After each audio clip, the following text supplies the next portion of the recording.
out to our delivery. We got another tractor on, another John Deere 8R. Set of duals on the back and some wheel weights. Basically the almost identical load that what we just had before. Picked that up at the same place in Iowa, and we're down here in Newport, Arkansas. We're gonna drop this off, and then we're gonna head. We have a reload in Arkansas, but it's a couple hours away. And I guess it's some sort of a paving machine. So we're gonna have to figure out how to run that thing. I've never ran one before. Said something about, the broker told me something about like the driver has to be comfortable with loading and unloading it. So it's pretty open-ended. I guess it's at a Walmart distribution center. It's available anytime, starting tomorrow morning. So it's really open-ended whenever I get there to pick it up and whenever I deliver it, because it's going back to their shop. That's the dealership right there on the left that we're going to. I believe the guy said the south side is the truck entrance. Yep. So it's lunchtime, so they're not going to unload it for about an hour yet, so, which that's fine. It's going to give me time to get in there, get unstrapped, unchained, get everything put away, get set up, so as soon as they're done with lunch, they can just come right on out and plug it off.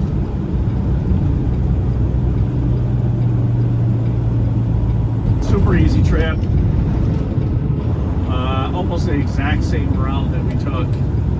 Obviously, the last route we had to go into Illinois to drop off a pallet, so it's a little bit different, but almost the exact same route. Not too bad. I ain't complaining. And I guess that paving machine is supposed to be legal, basically legal dims. Legal weight, legal width. We're just gonna have to make sure our height is good. It's a couple inches higher than normal, but I'm usually well within means there, so. It's got one more truck coming and then we can try to make this. Oh, he turning. He turning.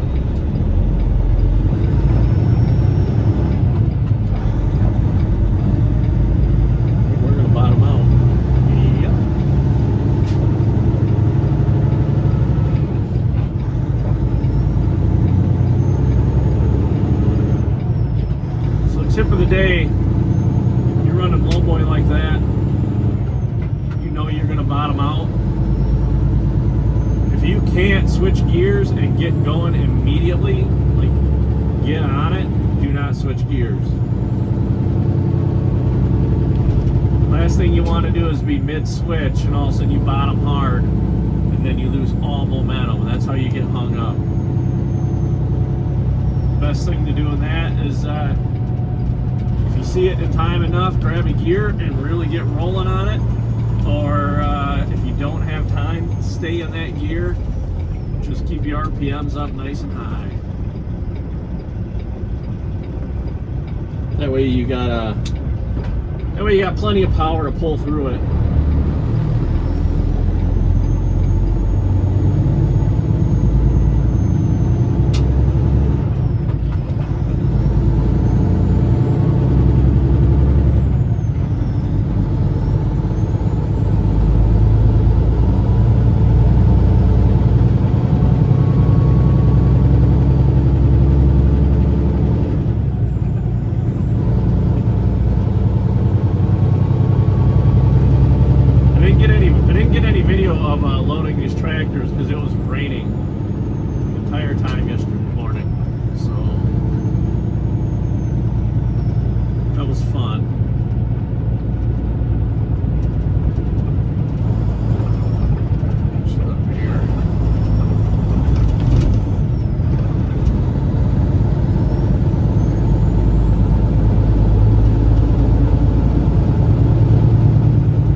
basement and do it? Oh yeah.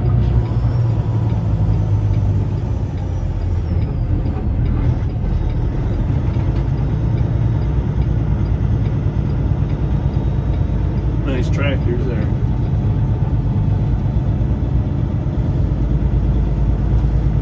Alright, we're going to go back here on the gravel. We're not going to do it on the pavement.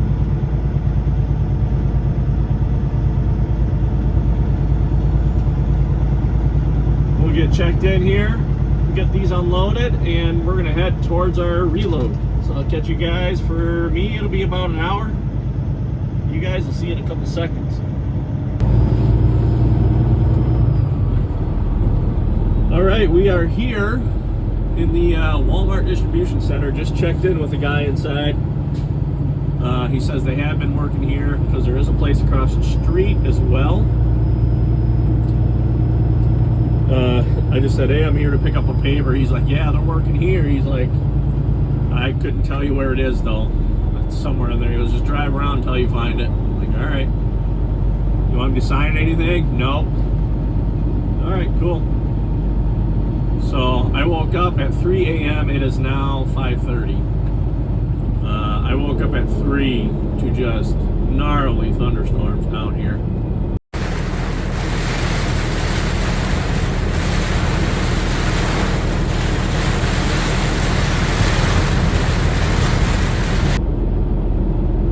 So it was raining like hell, thunder, lightning, blowing like hell, rocking the truck around.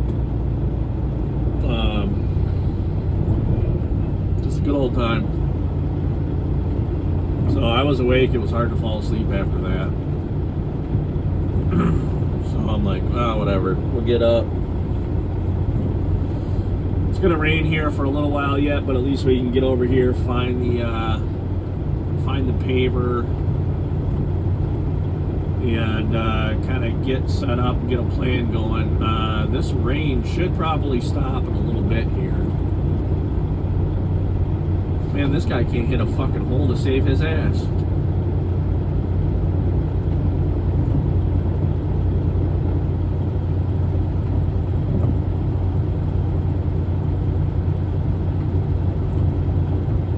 As soon as he gets done dicking around,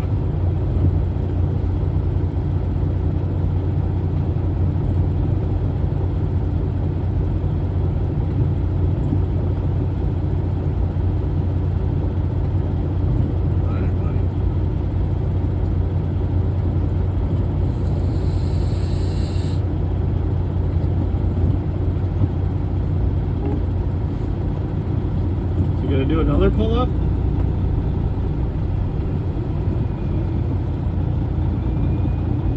He ain't got fucked. He ain't got a fuck. If you got mailbox stickers for truck numbers on the side of your truck, you ain't got a fucking clue.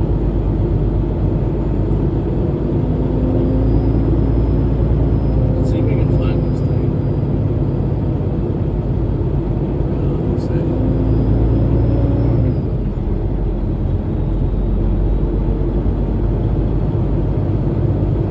Kind of a up in the air thing here. I have zero information on model, keys, how to drive it, anything. So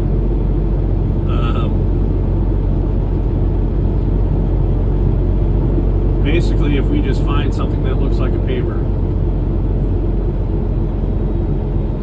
I see a bunch of flashing barrels and shit down here.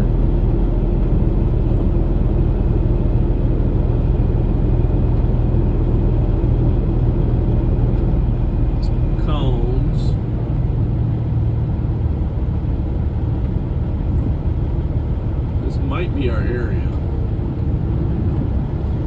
Wish this guy with this pickup would turn his headlights off so we can see. Pretty sure he's got his brights on. Rebine paving. That's where we're going. I think we found some dudes.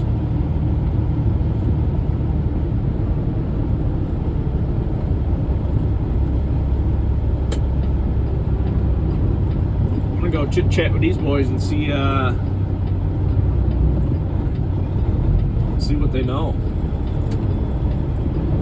Turn their flashers and strobes on so people leave us alone. That might be that paver right there. Right by the front of that big truck. I don't think it's actually the paver.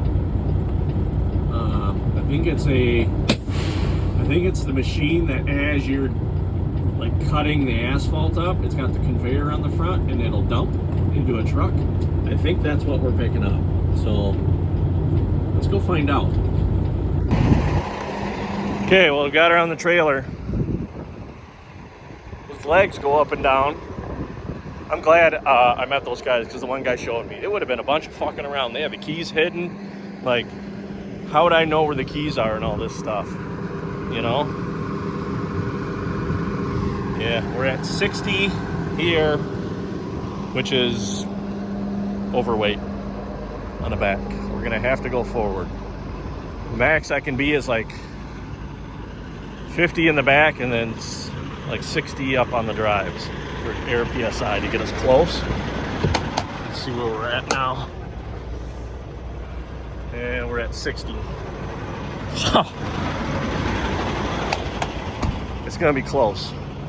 Let me climb up on top here and I'll show you what we're gonna do to move her a little bit. Okay, so you tell me how anyone would have figured this out. So these two sticks go up and down. You pull them both back and the whole machine goes down, right?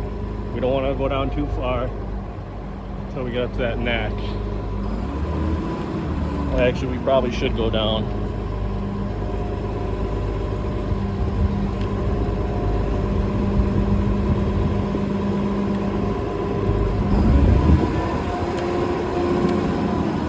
It rocks the whole truck around and everything. Just trying to let it down so it'll stop. If you hold it, it'll like dip the nose down, which that's not what I want to do.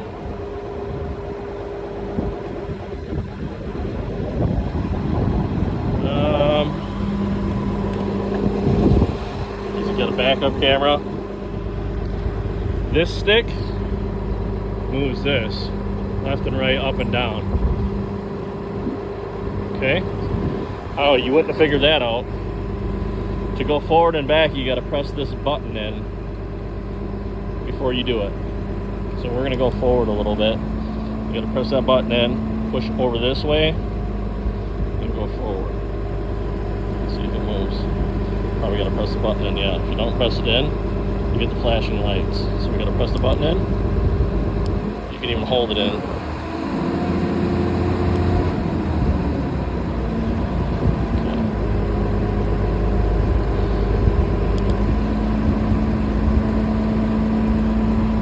Don't want to hit that conveyor up there is what we're watching. Okay. But yeah, so that's the idea. So these go up and down. I believe there's some track control function here. Turn the strobe lights on. Ugh, got a bug in my face. That's about all I know. Must be this is how you turn your steering. You know, whether you want to, oh look at that, you can suck your legs in. Oh, isn't that cute? Man, there's all kinds of widgets on this thing. I'm gonna go check my air gauges quick and I'll get with you guys once I got her all buttoned down and show you what I got. All right, there she is. 12'7" to the top of that, chain down. Corner protectors on the bottom there. You see some guys when they transport it been rubbing that pretty good. I'm pretty sure she might be overweight. We're heavy in the back still and we're heavy on the front, so I got nowhere else to go with it, you know. So we're gonna have to go hit a scale. We're pretty, we'll see. We will see. All right, guys, I'll let you know in a little bit here. All right, so we just scaled her, and just as suspected, it's way heavier than what the broker said. 31,000 on the drives, but I'm 37,000 on the trailer.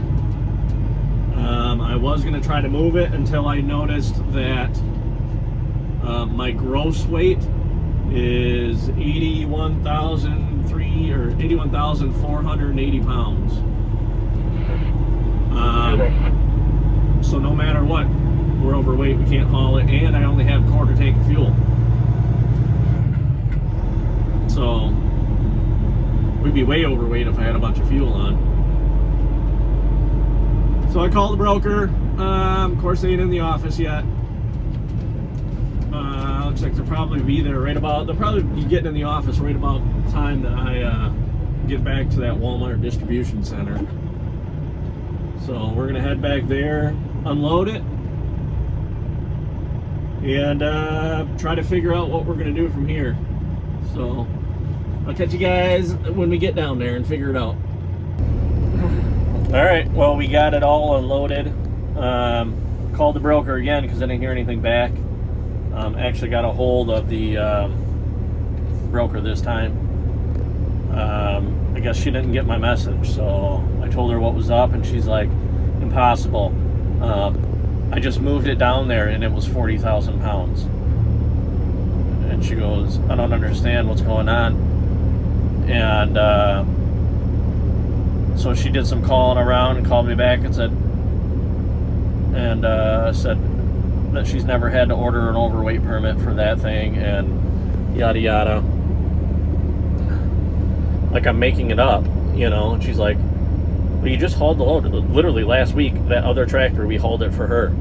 So she's like confused, thinking I'm like pulling some shenanigans on her. And she's like, well, just last week you hauled a tractor for 39,000 pounds. I'm like, yeah, I can haul 43 full of fuel. I have about a quarter tank of fuel right now. And she's like, so you actually scale? I'm like, yeah, I actually scale. I'm not making these numbers up. And she's like, oh, what would it take to get an overweight permit? And I'm like, we can't. We're not. You got to be registered for it. Not all of our trucks are not registered for over 80,000 pounds. So likelihood of that happening, it ain't gonna happen. So I said, I already got back here. I already unloaded it, so I can't haul it. I said, it's too heavy. And so she called me and she goes, hey, how far away is that scale? I'm like, 15 miles. I'm like, you're thinking exactly what I'm thinking. So I came down here and I reweighed it. This son of a bitch weighs 45,960 pounds. She's almost 4,600 pounds off. And that makes a difference. You know, I would have been, at 40,000, I would have been about 76,000 pounds full of fuel. So, wouldn't have been a problem at all. That's why I took the load. Now I'm fucking, you know, a couple hours deep in coming over here, a couple hours this morning, the fucking around with the fuel and all that stuff, driving back and forth. I'm pretty deep into this just for a Tonu. What, $100? It ain't worth it. You just got to get your fucking numbers right. Now we're sitting here on a Friday. Thank God I started early. I started at like 4, you know, like we said, because of that storm. It's now 10 a.m. and I'm looking for loads. I might be sitting here. So there ain't nothing popping off or nothing that I can haul or anything that's paying. There's some loads that are trying to pay. There's a guy that's trying to pay like $1.76 a mile. It's $1,000 firm. And it's an overdimensional load. Get the fuck out of here. You can try to peddle that garbage all day long. I ain't hauling that shit. So, we'll see what happens. I'll keep you up to date.